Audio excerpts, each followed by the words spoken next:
জীবনের শেষ প্রান্তে এসে হাফিজ হুজুর রহমতুল্লাহ আলাই তার কাজের একটা গতি পরিবর্তন করে নতুন আর একটা কাজে তিনি মনোনিবেশ করেছেন। সেই কাজটা হলো খেলাফত প্রতিষ্ঠার সংগ্রাম। আপনারা জানেন হাফিজ হুজুর রাজনীতিতে তিনি অংশগ্রহণ করেন, রাজনীতিতে আবির্ভূত হন। তখন আমরা বলতাম যে ধূমকেতুর মতো বাংলাদেশের রাজনীতিতে হাফিজ হুজুরের আগমন ঘটেছে। সারা বাংলাদেশে এক আলোড়ন সৃষ্টি হয়েছিল।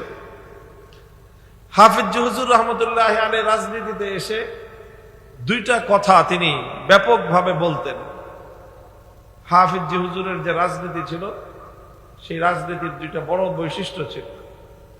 এক নম্বর তিনি বলতেন যে তিনি একটা রাজনীতির ডাক দিয়েছিলেন। সেই রাজনীতিটা হলো তওবার রাজনীতি। কি রাজনীতি? তওবার রাজনীতি মানে কি? হাফিজ হুজুর বলেছিলেন যে তওবার রাজনীতির অর্থ হলো যে ইসলামী শরীয়তের মধ্যে একটা বিধান আছে যে মানুষ যেই অপরাধটা যেইভাবে করে সেই অপরাধের তওবা সেইভাবে করতে হয়। কোন মানুষ যদি একান্তে সংগোপনে একটা অপরাধ করে, একটা গুনাহ করে, যেই গুনাহের কথা আল্লাহ ছাড়া আর যে অপরাধী সে ছাড়া আর কেউ জানে না, তো সেই গুনাহের তওবা করতে হয় গোপনে, যে সে জানবে আর আল্লাহ জানবে, আর কেউ জানার দরকার নেই। তো গোপন গুনাহের তওবা গোপনে, আর যেই গুনাহটা শত শত মানুষের সামনে করা হয়, প্রকাশ্যে যেই অপরাধ করা হয়, সেই অপরাধের তওবাটাও প্রকাশ্যে করতে হয়। যেই অপরাধ প্রকাশ্যে সেই অপরাধের তওবা কি প্রকাশ্যে, যেই অপরাধ গোপনে সেই অপরাধের তওবা গোপনে। তো এই মূলনীতির আলোকে হাফিজ হুজুর বলতেন যে বাংলাদেশের মানুষ বিগত দিনে অনেক বড় একটা অপরাধ করেছে রাজনৈতিকভাবে। কি অপরাধ করেছে? যে এদেশের মানুষকে আল্লাহ পাক রব্বুল আলামিন সুযোগ দিয়েছিলেন যে মুসলমানদের জন্য আলাদা একটা ভূখণ্ড আল্লাহ তৈরি করে দিয়েছিলেন। যে ভূখণ্ডটা ভাগাভাগির সময় মুসলমানদের ভাগে পড়েছে। 47 সালে যখন দেশ ভাগ হয়, তো এই ভাগটা কাদের অংশে পড়ছে? মুসলমানদের অংশে। তো জমিন ভাগাভাগিতে মুসলমানদের অংশে যেই ভাগটা পড়লো, সেই ভাগে মুসলমানদের জন্য সুযোগ ছিল যে সেখানে তারা আল্লাহর দ্বীন, আল্লাহর বিধান, ইসলামী হুকুমত, ইসলামী রাষ্ট্র তারা গঠন করবে, আল্লাহর হুকুম তারা জমিনের মধ্যে, আল্লাহর জমিনে বাস্তবায়ন করবে। এই সুযোগ মুসলমানরা পেয়েছিল। কিন্তু মুসলমানদের ভুল রাজনীতি, মুসলমানদের পাশ্চাত্য ঘেঁষা রাজনীতি, মুসলমানদের ইহুদি খ্রিস্টানদের দালালির রাজনীতি মুসলমানদের এই সুযোগ এবং সম্ভাবনাকে নষ্ট করেছে। এই যে মুসলমানরা অন্যায় করেছে, ভুল করেছে, অপরাধ করেছে, এই অপরাধটা করেছে তারা রাজনৈতিক ভাবে। সুতরাং যেই ভুল যেরকম সেই ভুলের তওবাও সেরকম। যেহেতু অপরাধ করেছে রাজনৈতিক ভাবে, তওবাও করতে হবে রাজনৈতিক ভাবে। এই জন্য হাফিজ হুজুর ডাক দিয়েছিলেন যে আসো আমরা সবাই তওবার রাজনীতি করি। আমরা কি করি? তওবার রাজনীতি করি। এটা ছিল হাফিজ হুজুরের রাজনীতির একটা বড় ধরনের বৈশিষ্ট্য, বড় ধরনের একটা ঘোষণা, বড় ধরনের একটা শিরোনাম। আমি আপনাদের কাছে জিজ্ঞাসা করতে চাই, বিগত দিনগুলোতে বাংলাদেশের মানুষ যেই ধরনের রাজনীতি করে আসছে, ব্যাপকভাবে জনগণ, দেশের মানুষ, রাজনৈতিক নেতারা, দলগুলো যেই ধরনের রাজনীতি করেছে, এটা কি আল্লাহর জমিনে আল্লাহর দ্বীন এবং আল্লাহর আইন বাস্তবায়নের রাজনীতি? এই অপরাধ হাফিজ হুজুরের সময় থেকে বর্তমান সময়ে আরো বৃদ্ধি পেয়েছে না কমেছে? আরো বৃদ্ধি পেয়েছে। সুতরাং এই জাতিকে আরো বড়ভাবে রাজনৈতিক তওবা করার আহ্বান জানানো দরকার। রাজনৈতিক ভাবে তওবা করতে হবে। এই রাজনৈতিকভাবে যদি তওবা না করে এই জাতি, তাহলে এই জাতি অভিশাপ থেকে মুক্ত হতে পারবে না। আল্লাহ পাক রব্বুল আলামিন সুযোগ দিয়েছিলেন, সম্ভাবনা দিয়েছিলেন, কিন্তু রাজনৈতিক নেতৃবৃন্দের ভুলের কারণে, তাদের ক্ষমতার লোভের লালসার কারণে, তাদের ভুল নীতির কারণে, রাজনৈতিক নেতারা মুসলিম জাতিকে ভুল পথে পরিচালিত করবার কারণে এদেশে মুসলমানদের সম্ভাবনা থাকা সত্ত্বেও আল্লাহর দ্বীন জিন্দা হয় নাই। এই জন্য আমরা আবারও সেই আহ্বান জানাই, হাফিজ হুজুরের সন্তান হিসেবে আমরা, হাফিজ হুজুরের পরবর্তী প্রজন্ম হিসেবে আমরা আবারও এই জাতিকে আহ্বান জানাতে চাই যে আমরা আবার তওবার রাজনীতির ডাক দেব। কথা বলেন ঠিক না বেঠিক?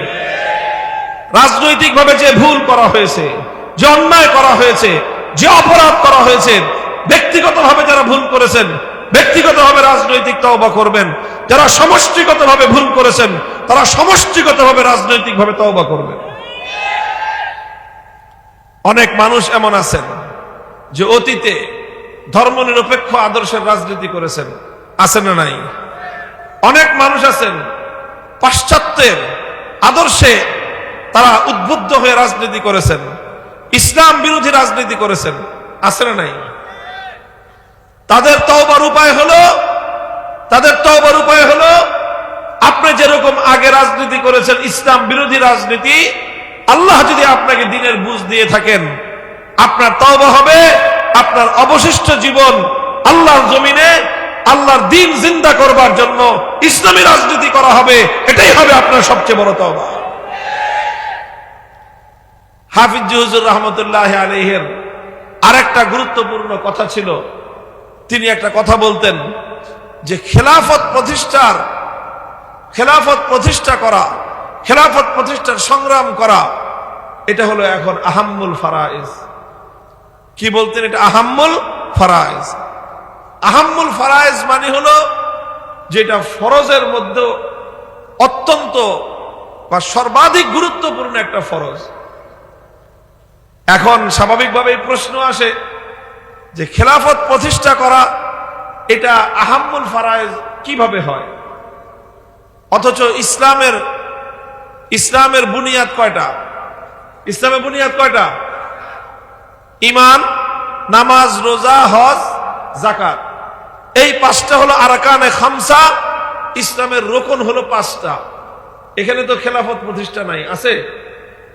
এই পাঁচটা হলো ইসলামের মূল বিধান, এই পাঁচটা হলো ইসলামের মূল ফরজ। তাহলে আবার খেলাফত প্রতিষ্ঠার সংগ্রাম করা এটা আহাম্মুল ফরাইজ হইল কিভাবে? প্রশ্ন বুঝে আসলো? দেখেন, আমি আপনাদেরকে ছোট্ট, বেশি লম্বা কথা বলবো না, এই কথাটা বুঝাই। এটি আমার আলোচনার আখেরি কথা, শেষ কথা। একটা বিষয় আছে ইসলামী শরীয়তের মধ্যে, একটা মূল নীতি আছে। আলেম ওলামা, মাদ্রাসার ছাত্ররা ভালো বুঝবে, সাধারণ মানুষরাও বুঝবে, বুঝায় বলতেছি, বুঝবেন ইনশাআল্লাহ। বিষয়টা হলো যে যেই জিনিসটা না করলে কোনো একটা ফরজ আদায় করা যায় না, যেই কাজ না করলে ফরজ আদায় করা যায় না, সেই কাজটা করাও ফরজ। বুঝেন না এই কথা? যেটা ছাড়া ফরজ আদায় হয় না সেটাও কি হয়ে যায়? ফরজ হয়ে যায়। যেমন ধরেন, আচ্ছা বলেন তো, স্বাভাবিকভাবে উযু করা বুঝেন? উযু করা, পবিত্রতা অর্জন করা, উযু করা, এটা ইসলামী শরীয়তে উযু করার বিধান কি? কে বললেন ফরজ? আপনারা বলেন তো, উযু করার বিধান কি বলতে পারেন? একজনে বলছে সুন্নাত, আরেকজন বলছে ফরজ। আচ্ছা, উযু করা ফরজ, এই মত কাদের? বা এরকম মনে করেন কারা? হাত উঠান দেন, পারবেন হাত উঠাইতে? আচ্ছা, দরকার নেই, এটা ফরজ না, ওয়াজিব না, তবে সবসময় উযুর সাথে থাকা এটা মুস্তাহাব। সবসময় উযু অবস্থায় থাকা কি মুস্তাহাব, সুন্নাত। স্বাভাবিক অবস্থায় উযু করা ওয়াজিব না, উযু করা ফরজ না। কিন্তু মনে করেন আপনার মাগরিবের নামাজ, ধরে নেন আমি দৃষ্টান্ত হিসেবে বলতেছি, মাগরিবের নামাজ আপনি যে কোনো কারণে পড়তে দেরি হয়ে গেছে, ব্যস্ততার কারণে বা যে কোনো কারণে, নামাজের সময় আছে আর মাত্র 5 মিনিট। কয় মিনিট? আপনি মাগরিবের নামাজ তখনও পড়েন নাই। এমত অবস্থায় আপনার উযুও নাই, উযুও করতে হবে, উযু করে মাগরিবের নামাজ আদায় করতে হবে। বুঝছেন কথাটা? আচ্ছা, তাহলে 5 মিনিটের মধ্যে আপনাকে 5 মিনিটের মধ্যেই মাগরিবের নামাজ আদায় করা ফরজ। কথা বলেন ঠিক না বেঠিক? যখন নামাজের ওয়াক্ত আছে আর কয় মিনিট, তো ওই 5 মিনিটের মধ্যেই মাগরিবের নামাজ আদায় করা ফরজ কিনা বলেন? ফরজ কিনা বলেন? আচ্ছা, 5 মিনিটের মধ্যেই মাগরিবের নামাজ আদায় করা ফরজ। এখন এই লোকটার নাই কি? উযু নাই। এখন এই 5 মিনিটের মধ্যে তার জন্য নামাজ পড়ার জন্য উযু করাও ফরজ। নামাজ পড়ার জন্য, কারণ উযু যদি না করে নামাজ পড়তে পারবে? তাহলে এমনি কিন্তু তার যদি উযু থাকতো তাহলে উযু করা ফরজ ছিল না। কিন্তু যেহেতু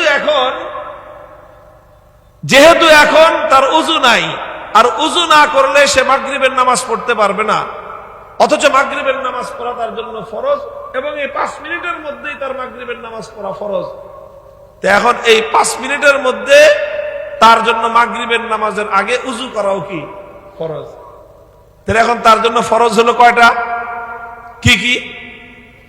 উযু করাও ফরজ, মাগরিবের নামাজ পড়াও ফরজ। আচ্ছা বলেন তো, উযু করাও ফরজ, মাগরিবের নামাজ পড়াও ফরজ, কোন ফরজ তার আগে আদায় করতে হবে এটা বলেন? এখন সে নামাজ পড়া তো বড় ফরজ, নামাজ পড়া তো আপনার 5টা ফরজের মধ্যে, ইসলামের মধ্যে ঈমানের পরে সবচেয়ে বড় ফরজ কি? নামাজ। এখন তার উযু নাই, এখন তার জন্য উযু করাও ফরজ, নামাজ পড়াও ফরজ। এখন নামাজ পড়া ফরজ যতই গুরুত্বপূর্ণ হোক না কেন, আগে সে নামাজ পড়ে না আগে উযু করবে। কারণ কি? কারণ এখন যদি সে উযু না করে ফরজ নামাজ আদায় করতে পারবে না। কাজেই যেই জিনিস না করলে ফরজ আদায় করা যায় না, সেই জিনিসও ফরজ হয়ে যায়। হাফিজ হুজুর রহমতুল্লাহ আলাইহি খেলাফত প্রতিষ্ঠার চেষ্টাকে আহাম্মুল ফরায়েজ বলে আখ্যায়িত করে এই কথাই বলেছিলেন যে আল্লাহর জমিনে আল্লাহর খেলাফত কায়েম না থাকায় বহু ফরজ মানুষ আদায় করতে পারে না। আল্লাহর জমিনে আল্লাহর খেলাফত প্রতিষ্ঠিত না হলে মানুষ পরিপূর্ণ ঈমান নিয়েও জমিনের মধ্যে বাঁচতে পারে না। আল্লাহর জমিনে আল্লাহর খেলাফত কায়েম না থাকলে মানুষের পক্ষে পূর্ণাঙ্গ ঈমান নিয়ে বেঁচে থাকা সম্ভব না। আল্লাহর জমিনে আল্লাহর খেলাফত কায়েম না থাকলে মানুষের পক্ষে অনেক ফরজ যথাযথভাবে আদায় করা সম্ভব নয়। খেলাফত প্রতিষ্ঠিত না হলে যথাযথভাবে পূর্ণাঙ্গভাবে হক আদায় করে নামাজ আদায় করাও ফরজ না, পূর্ণাঙ্গভাবে হক আদায় করে যাকাত দেওয়াও সম্ভব না। খেলাফত কায়েম না থাকলে পূর্ণাঙ্গভাবে আল্লাহর অনেক বিধান মানুষের পক্ষে আদায় করা সম্ভব না। অনেক বিধান যেহেতু আদায় করা সম্ভব না খেলাফত না থাকলে, অনেক ফরজ বিধান নির্ভর করে খেলাফত কায়েমের উপর। এই জন্য যেই বিধানের উপর ফরজ বিধান নির্ভরশীল সেই বিধান বাস্তবায়ন করাও ফরজ। আর অনেকগুলো ফরজ যেই একটা বিধানের উপর নির্ভরশীল, সেই একটা বিধান অনেকগুলো ফরজের সমান ফরজ। এই জন্যই তিনি বলেছিলেন খেলাফত প্রতিষ্ঠার সংগ্রাম করা আহাম্মুল ফরায়েজ।